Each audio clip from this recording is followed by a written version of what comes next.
The following is a project of our nonprofit newsroom. Support Midcoast Morning and local community-centered journalism today by signing up to be a monthly sustaining donor at chly.ca/donate. It doesn't take much money to support local news.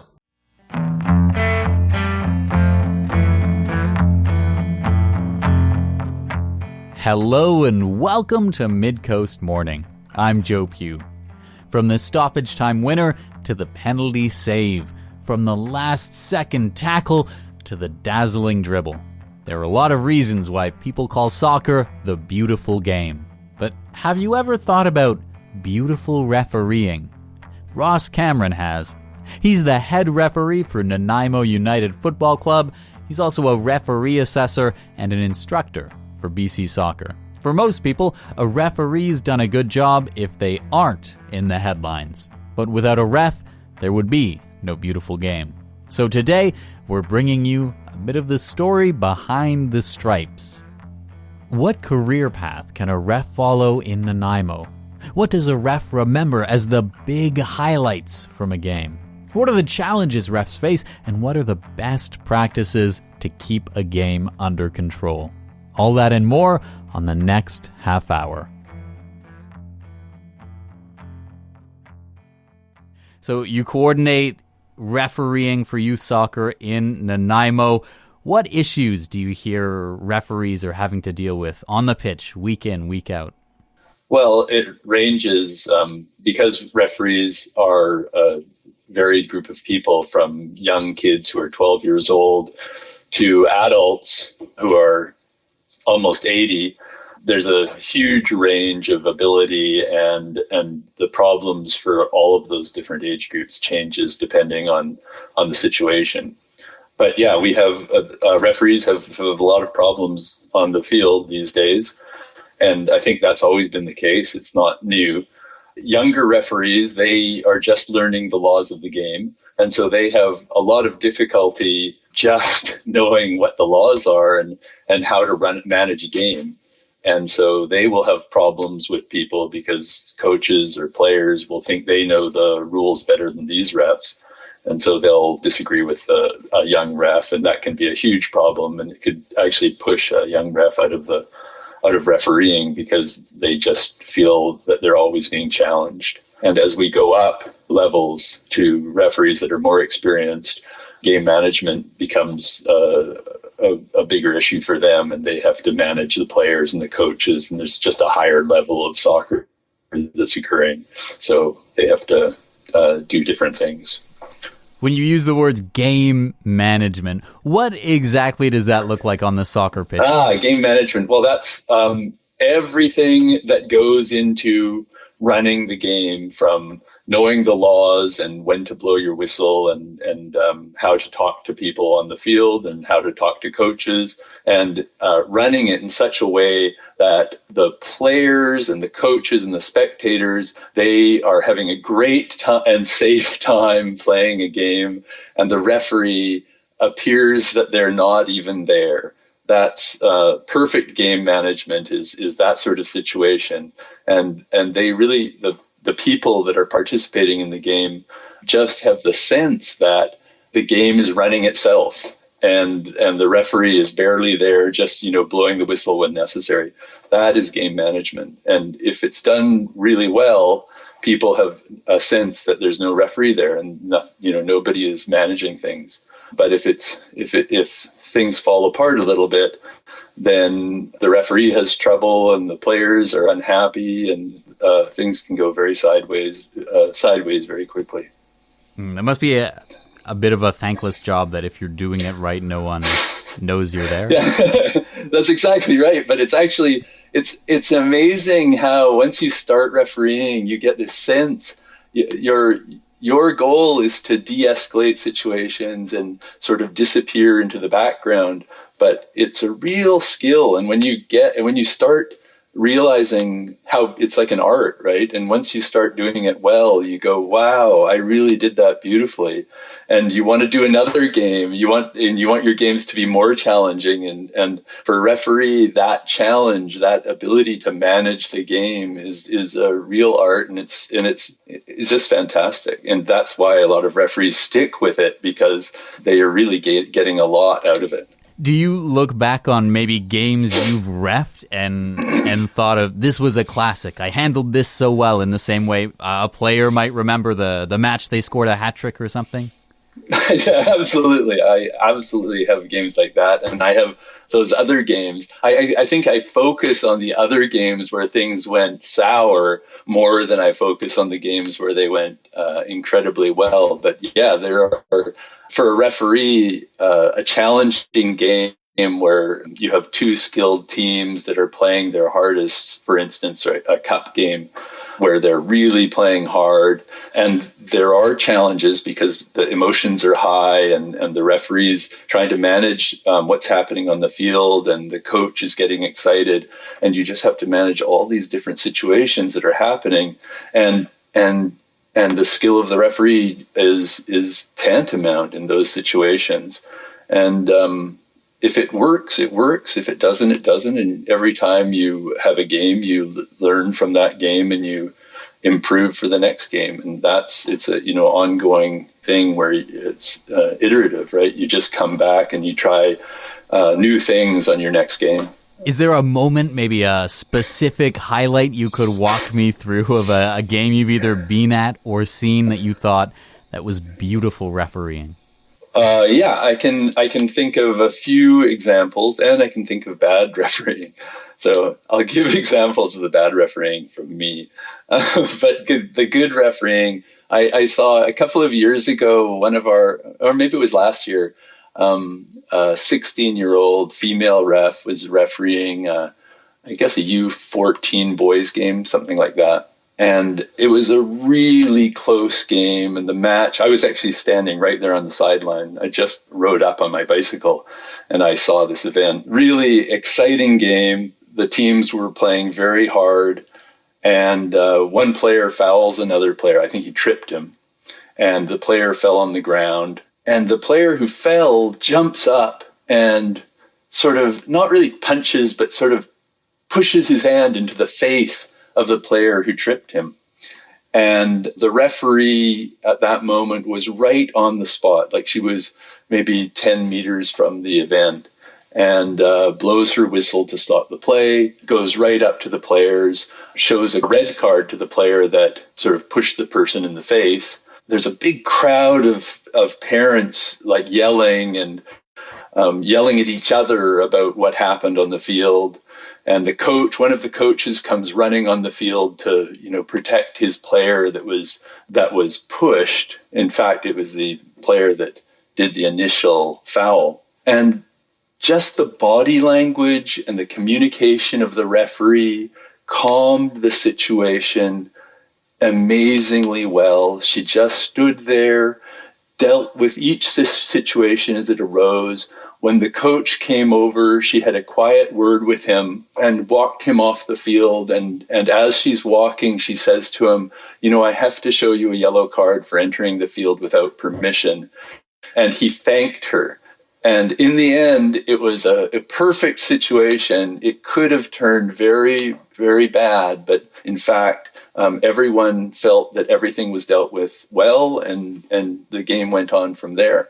So that's an example of good refereeing. And in those sort of situations, that fight or the initial interaction, if the referee isn't right there on the spot to deal with that situation, you can get other players in and you can have a huge melee of players and parents, and it could really go badly. So is it really that's about an example of intervening kind of quickly and calmly is the ideal all referees aspire to? Is that what I'm getting?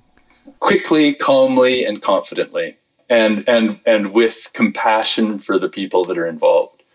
So, really knowing where they're at and knowing how to bring them down, knowing how to de-escalate a situation. That's beautiful refereeing. And the other thing is communicating what your expectations are, really, quickly communicating what your expectations are so that people can follow your guidance. And what does that mean? What does that look like on a soccer pitch? How do I quickly communicate my expectations to other players or to players, to coaches? We're doing a lot of this stuff we're doing really quietly, and we escalate the consequences as things escalate on the field.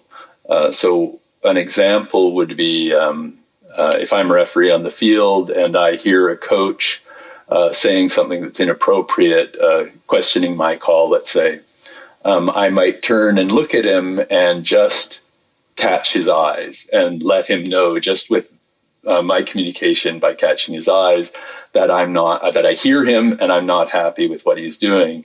And usually, if you've developed a rapport with the coach, you can communicate a lot with just looking at them.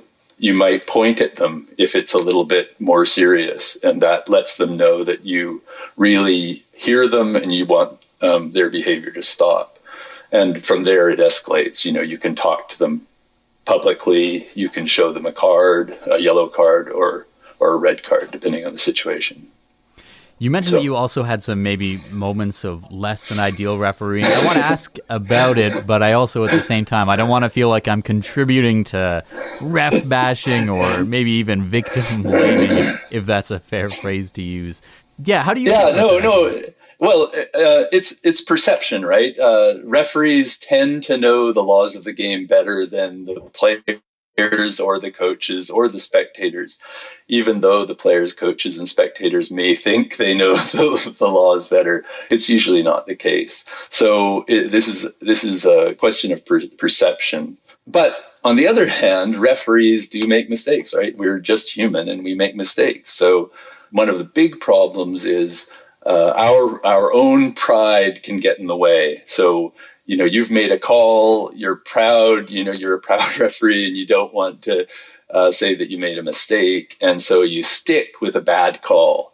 And I know for myself, when I was a new referee, I vividly remember one game where there was an attacking play, and there was a defending player in the penalty area, and the ball was kicked and it hit his arm, and I called a handball and pointed at the penalty spot so that they would have a penalty kick. And I knew instantly that my call was wrong. But because of my own pride, I stood with the call as the coach and the players, everyone were yelling out. And I just stuck with the call, and they scored the goal. And no one, at the end of the game, everyone was up. The players and the coaches on this one team were really, really upset with me. And that lasted for almost the season. Every time I'd see them, that would be brought up, and they were really upset. And now that I'm a much more experienced referee, I would have recognized that mistake and just given a drop ball, and there would be no problem. It's just confidence. You over time as a referee, you gain confidence, and even when you make mistakes, it's okay because you know how to communicate with people, and people understand that you make a mistake, right? And if you just let them know that you made a mistake and we're going to do a drop ball, that's fine. Do you think there's enough respect towards refs that maybe new ones breaking into the scene have time to grow and develop that confidence while they're sticking with it? Well, that's the challenge, isn't it? Sometimes people can, do they stick with it? Well, I think the way soccer refereeing happens is you start at a young age, not always, but mostly. And the young kids and the parents and the players, they're very generous to new referees. So in the age groups from the 8-year-olds to the, 11-year-olds, there are very few problems on the field, and pretty much the game will take care of itself. And parents tend to be very supportive of referees, and that gives them a few years to develop their skills, to develop their management of the game, when to blow a whistle, when to call a foul, things like that. So if they start at the age of 12, they have lots of time to develop. So they can go 12, 13, 14, and they're developing their skills and without too much trouble from the players or the spectators or the coaches. As soccer becomes more competitive at the sort of 13, 14-year-old age groups, then you start having coaches who are more competitive and they want their team to do better. And that's when the challenge occurs. And by that point, many of the referees have developed the skills to deal with conflict on the field and learn some of the skills, hopefully some of the skills to de-escalate conflict on the field. Still, it's a new thing when that starts to happen. You know, you're refereeing 10-year-olds and there's no problem. But once you're refereeing 11, 12, 13-year-olds, these problems occur, and we try to train referees on how to manage and de-escalate situations on the field. Midcoast Morning will be right back.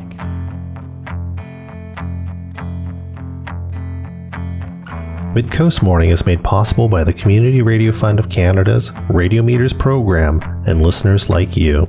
Support Midcoast Morning and CHLY's nonprofit newsroom today by becoming a sustaining donor at chly.ca/donate. Local news can't survive without your support. Another way to help us out is to share this show with your friends and tell them why they should support us. Finally, if you're listening to the podcast edition of Midcoast Morning, go and give us a positive review on Apple Podcasts or whatever podcast feed you use. It helps people find us.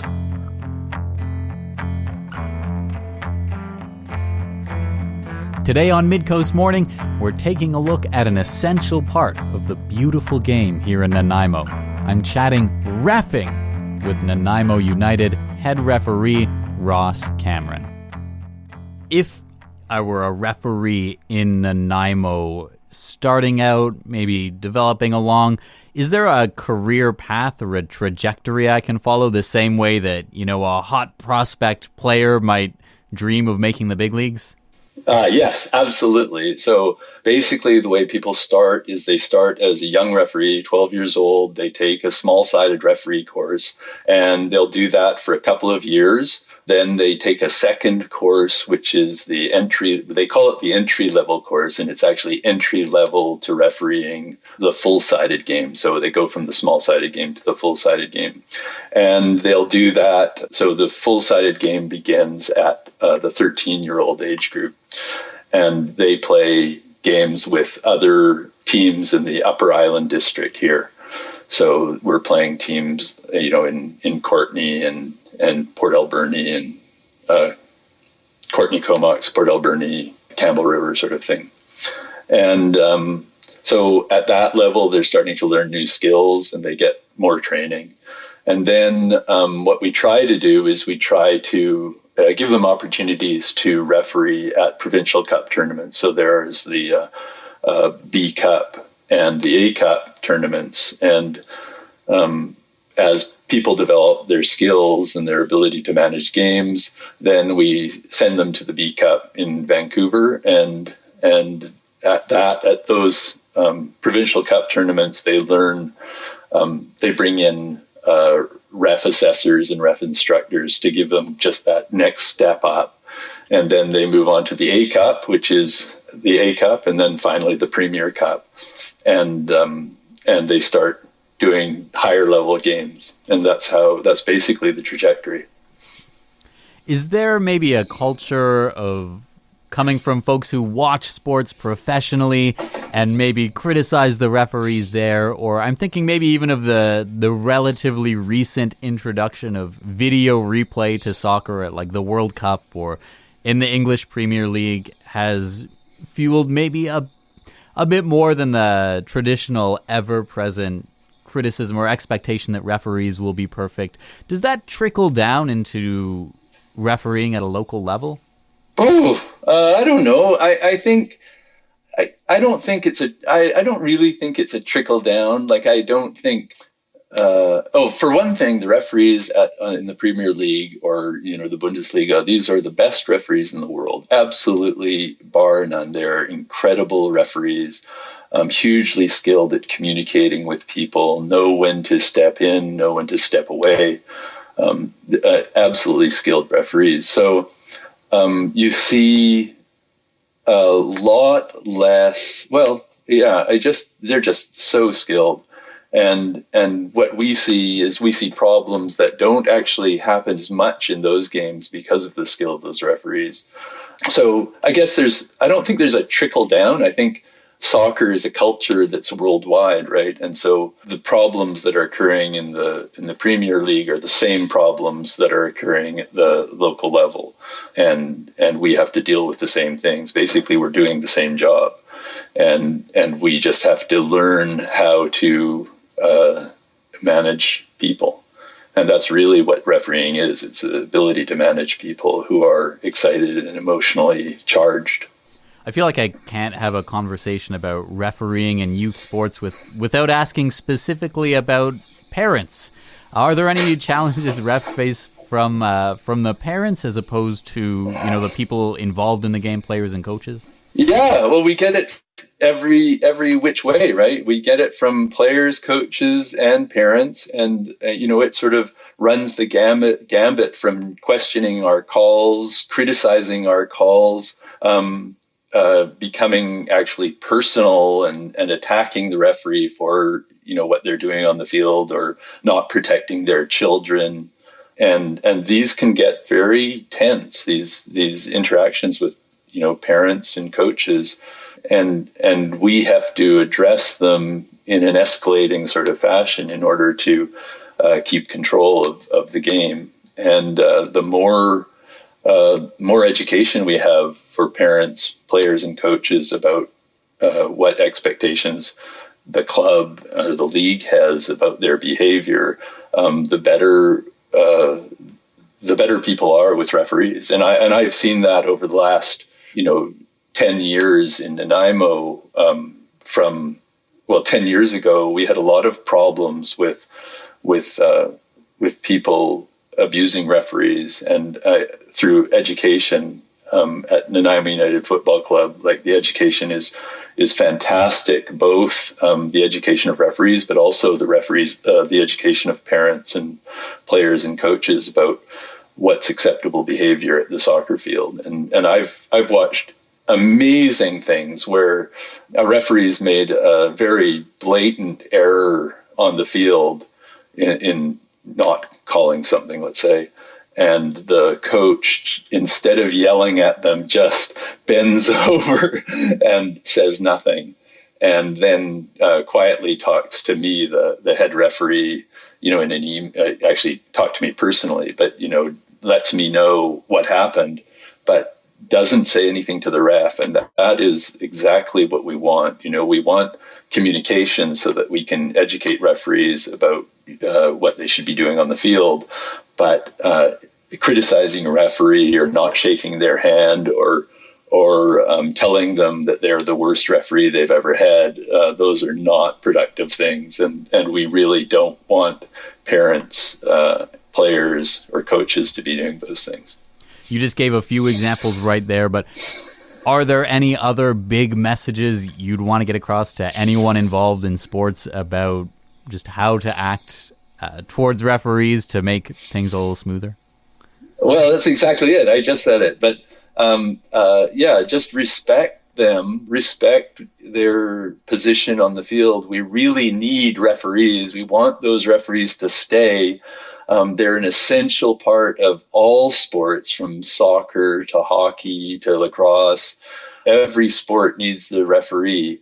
And the more we can respect them and help them do their jobs, the better all sports will be. The referees are fundamental to making sports safe and enjoyable for those who participate in sports. So, it's really, really, really important to respect them, listen to them, and follow their direction when they give it on the field.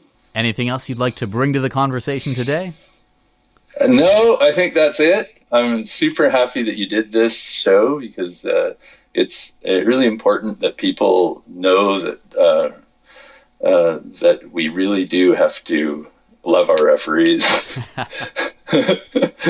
Well, Ross, thank you so much for taking the time and hopping on the call today. Okay, my pleasure.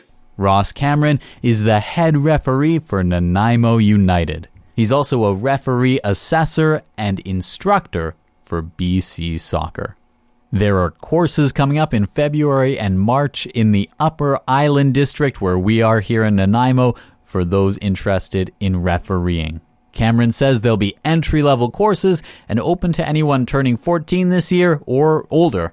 He also says you don't have to be a soccer player to take the course, just keen to learn. You can find more information online at bcsoccer.net/referees.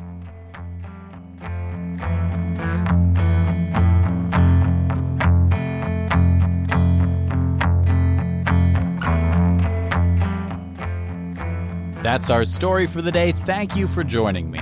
I'm Joe Pugh, host and producer of Midcoast Morning. Jesse Woodward is our executive producer, and Arby Frew is our technical advisor. You can sign up for CHLY's newsletter at chly.ca/subscribe for updates from our nonprofit newsroom and more.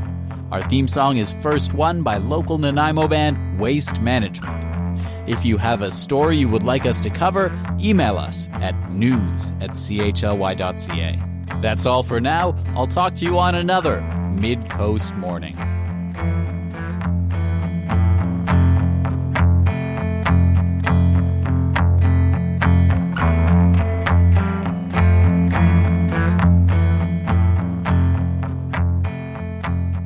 Midcoast Morning would not be possible without the funding of the Community Radio Fund of Canada's Radio Meters program and listeners like you.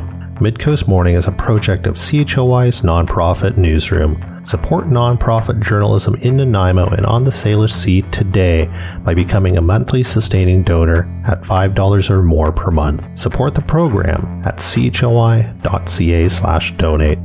If you're already a supporter, record a voice memo telling others where you're listening from and why they too should support our work. After you're done, you can email it to us. Also, share the podcast with your friends. While Meta is blocking Canadian users from sharing news content on their Facebook feeds, you can still share our podcast directly with your friends via Facebook or Instagram Messenger. Finally, this program acknowledges and gives thanks to the Nanaimo First Nation as we broadcast and podcast from their traditional territory. Thanks for listening.